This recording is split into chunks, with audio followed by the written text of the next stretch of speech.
Bonjour à tous, bienvenue dans le JT de rentrée du Parlement de la Fédération Wallonie-Bruxelles.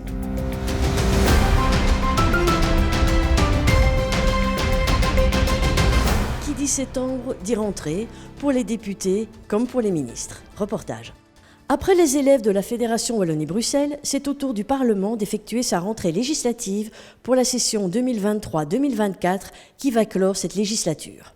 Il faut savoir qu'il a été décidé par décret en octobre 2017 d'avancer la rentrée parlementaire au premier jeudi qui suit le premier mercredi de septembre. Il s'agit ainsi de diminuer la période pendant laquelle le Parlement ne se réunit pas et d'élargir par conséquent l'espace disponible pour le travail législatif et pour le contrôle du gouvernement à travers le développement des interpellations et questions orales. Il s'agit également, à travers cette mesure, de donner un signal positif pour le dynamisme et l'image du Parlement de la communauté française. Le président de l'Assemblée, M. Demotte, nous parle de cette rentrée parlementaire. On sait que les derniers mois d'une mandature, c'est toujours des mois dans lesquels on concentre beaucoup de travail de type législatif. Donc ce que je souhaite, c'est qu'on le fasse avec le recul et la sérénité nécessaires, parce que souvent dans l'empressement, on n'est pas attentif aux détails. Et puis surtout qu'on fasse vivre la démocratie par le Parlement. Ce que je souhaite, c'est cette détermination à porter nos couleurs de la communauté française et de faire vivre la Fédération à travers son rôle essentiel qui est le pont entre les Bruxellois et les Wallons. Au programme de la séance de ce jeudi 7 septembre, le projet de décret sur l'éducation à la vie relationnelle, sexuelle et affective des enfants. Reportage.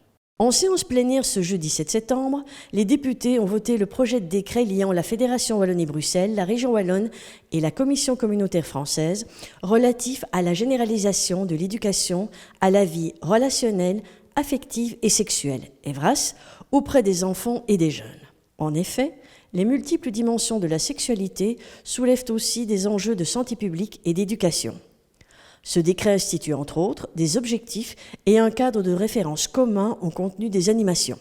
Il fixe les conditions précises dans lesquelles devra s'opérer la généralisation de l'EVRAS en milieu scolaire et en dehors, et il instaure une gouvernance qui permettra de contrôler les objectifs chaque année et de suivre l'évolution des dispositions fixées par ce décret.